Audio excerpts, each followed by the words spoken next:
Hello guys, pag-usapan lang natin si Catherine Bernardo at Daniel Padilla at Kyla Estrada. Ayon kasi sa mga netizens, borado na si Catherine Bernardo sa puso ni Daniel Padilla.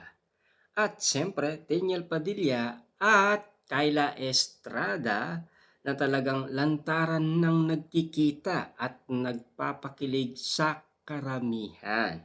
Pero hindi pa rin nila inaamin umano kung ano talaga ang estado ng kanilang relasyon. Bagamat merong naniniwalang promotion lang ang ginagawa ni na Kyla Estrada at Daniel Padilla dahil sila ay may bagong project. Dahil ika nga ng iba, bagay na bagay sila at meron talaga silang chemistry. Katotohanan nga ba na si Daniel Padilla ay borado na si Catherine Bernardo.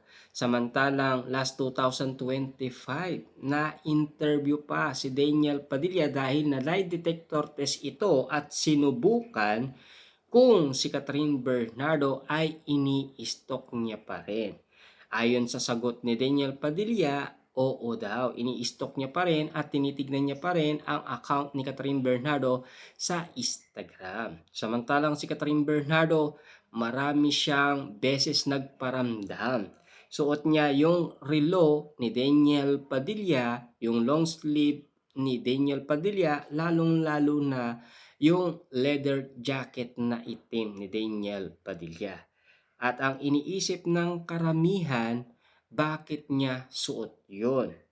Iniisip nila na parang magkasama daw sina Daniel Padilla at Catherine Bernardo. Pero may kakaibang ula na talagang pumasok ngayong 2026. Kahit pa magpakasal si Catherine Bernardo at Daniel Padilla sa iba't iba, sila pa rin ang uli. Ayon kasi sa ula. Katotohanan man or haka-akalang, antayin na lang natin umusga ang kapalaran. Ibig sabihin, ayaan na lang muna natin ang bawat sitwasyon kung magiging katotohanan nga ba. Kasi mahirap nga naman kasing sabihin ng patapos hanggat walang nangyayari. Lalong-lalo na kung magkakabalikan nga ba sina Daniel Padilla at Catherine Bernardo. Kasi usap-usapan daw na merong mabubuntis si Daniel Padilla na isang babae na hindi sinabi ng isang manghuhula. Siyempre, ang iniisip ng karamihan, baka daw si Catherine Bernardo. Na alam niyo naman siguro, 11 years nga naman kasi ang tinagal ng kanilang relationship.